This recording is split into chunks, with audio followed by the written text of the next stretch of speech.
मुंबईतून संतापजनक बातमी समोर आलेली आहे। रविवारी सकाळी मीरा रोड पूर्वमधील नयानगर येथील वॉकहार्ट हॉस्पिटलच्या मागे अस्मिता एन्क्लेव्हजवळ एका निर्माणाधीन इमारतीत एका इसमाने दोघांवर चाकू हल्ला केला। हल्ला करणाऱ्या जैब जुबैर अन्सारीने तुला कलमा वाचता येतो का, नमाज पठण करता येतं का असं विचारून सुरक्षा रक्षकावर हल्ला केला।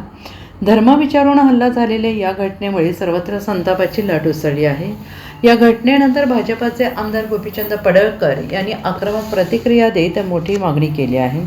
मीरा रोडमधील घटनेवर बोलताना पडळकर यांनी म्हटले की मी मीरा रोड येथील घटनेचा जाहीर निषेध करतो। देवेंद्र फडणवीस राज्याचे अत्यंत सक्षम गृहमंत्री आणि मुख्यमंत्री आहेत। ज्याने हे नीच कृत्य केलंय त्याला कठोरातील कठोर शिक्षा देण्यासाठी सरकार सक्षम आहे। पोलिसांनी या घटनेमागे कोण आहे याचे धागेदोरे तपासण्याची गरज आहे।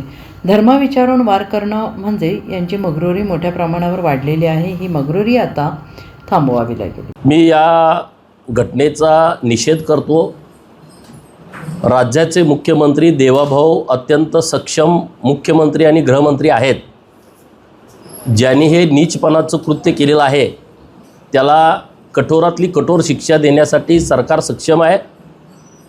परंतु या सगळ्या बाबीच्या खोलापर्यंत तिथल्या पोलिसांनी जावं। ही अशीच बाब घडली नसणार, ह्याच्या पाठीमागं कोण आहे त्या सर्वांचे धागेदोरे तपासण्याची गरज आहे।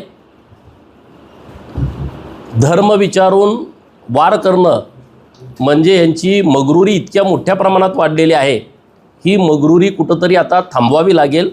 दिवसेंदिवस अशा पद्धतीच्या घटना करण्याचा प्लान वेगवेगळ्या पद्धतीनं या लोकांचा आहे।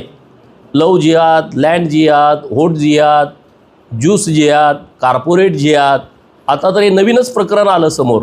महाराष्ट्रामध्ये पहिल्यांदा असं होतं की धर्म विचारून वार केला आहे तर नक्की त्याच्यावरती कठोरातली कठोर कारवाई होईल, कुणी चिंता करण्याची आवश्यकता नाही। परंतु अशा कंपनीमध्ये जिहादी प्रवृत्तीची लोक ठेवलीच का? महाराष्ट्रातील अशा ज्या कॉर्पोरेट कंपन्या आहेत त्या कंपन्यांनी अशा नीच प्रवृत्तीची, जिहादी वृत्तीची धर्मांध कर्मचारी, मग ते सिक्युरिटी असतील किंवा वरिष्ठ पोस्टवरती असतील, त्यांची पहिल्यांदा चौकशी करून हाकलून दिलं पाहिजे।